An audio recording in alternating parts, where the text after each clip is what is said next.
स्वागत है आप सभी दर्शकों का। और आज ये इंटरव्यू बहन क्या नाम है आपका? अदिति सिंह। अदिति सिंह। अब ये थे अदिति से पहले आपका क्या नाम है? सिद्धांत सिंह। सिद्धांत सिंह अदिति के भाई हैं और मम्मी जो हैं आप बगल में बैठी हैं। आज तारीख है 13 अप्रैल 2025। आपने क्या अचीवमेंट है आपका? सर मैंने IBPS PO निकाला है, बैंक ऑफ बड़ौदा में PO की नौकरी लगी है। तो बहन ये बताओ कौन सा अटेम्प्ट था आपका? ये फर्स्ट था। First attempt? जी।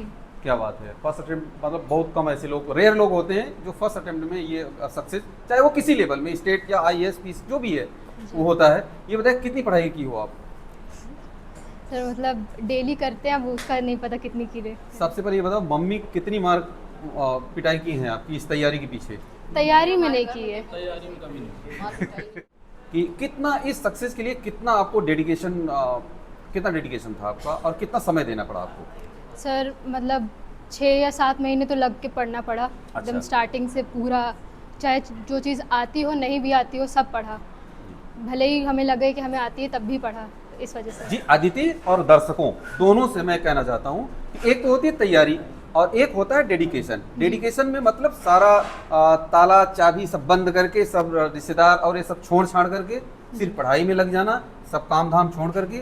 और एक होता तैयारी, आए गए बस्ता लिए गए और ये किए वो की। वो क्या है बताइए, कैसा रहा आपका ये तैयारी का जो तरीका रहा? सर मतलब कहते हैं कि पढ़ते रहना, दिन भर पढ़ने से भी कुछ चीज़ें नहीं मिलती जो सिर्फ 3 घंटे पढ़ने से मिल जाती हैं, क्योंकि वो 3 घंटे की पढ़ाई दिन भर की पढ़ाई के बराबर ही होती है। जी। तो मतलब जो पढ़े उस समय इस हिसाब से पढ़े कि दोबारा कभी देखे तो हमको अपने से आनी चाहिए, वापस खोल के किताब नहीं देखना पड़े। तो मतलब तैयारी करने के लिए कौन कौन सी बुक ली थी? सर किताब ऐसे नहीं लिए थे।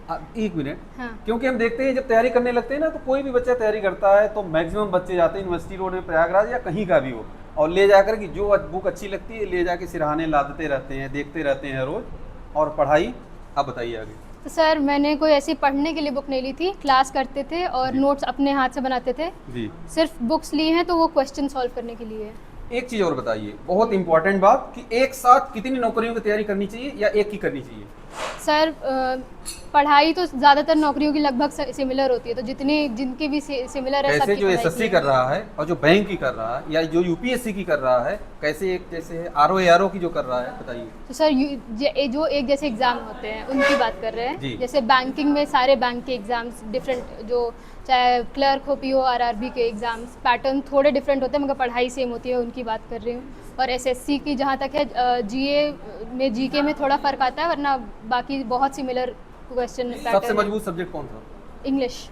सबसे कमजोर कौन था? Sir maths. सारे सब्जेक्ट पढ़ने चाहिए बराबर? नहीं सर, जो कमज़ोर है उसको ज़्यादा ही पढ़ना पड़ता है। उसको ज़्यादा पढ़ना चाहिए जो कमज़ोर है। जी। और ये बताइए बाकी सब सब्जेक्टों को पढ़ने में मन लगता था, सबको बराबर पढ़ते थे, या सिर्फ मैथ और जो आपने बोला आपका इंटरेस्टेड सब्जेक्ट वो खींच के लाया यहाँ तक जहाँ आप बैठी हैं आज? सर मतलब मार्क्स तो सबसे ज़्यादा इंग्लिश में ही आए, उसको कहीं ना कहीं उसने इंग्लिश ने बहुत जगह मेरी सहयोग किया।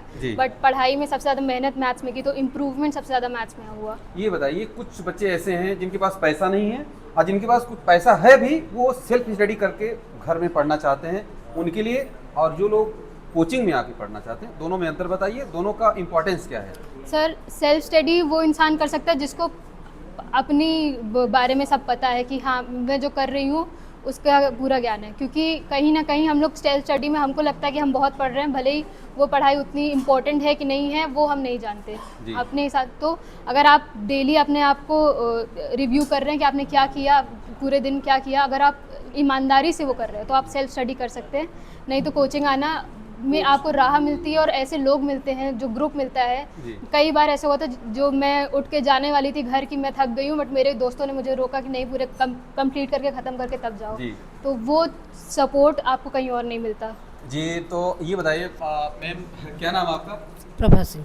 ये बताइए कितनी खुशी है आपको आज? मुझे बहुत ज़्यादा खुशी, आपको उम्मीद से बड़ी अचीवमेंट मिल गई।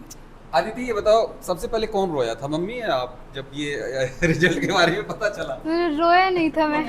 रोए तो नहीं आइडिया थे, था हाँ, मुझे ये कि कि हो अंदाजा जाएगा। था कि कर लेगी। उम्मीद थी। जी। तो ये देखिए आपका क्या नाम है? सिद्धांत सिंह। चलिए सिद्धांत, आपको भी बहुत बहुत शुभकामनाएं, और अदिति और मैम आपको भी बहुत बहुत शुभकामनाएं आपको। Thank you so much. Thank you.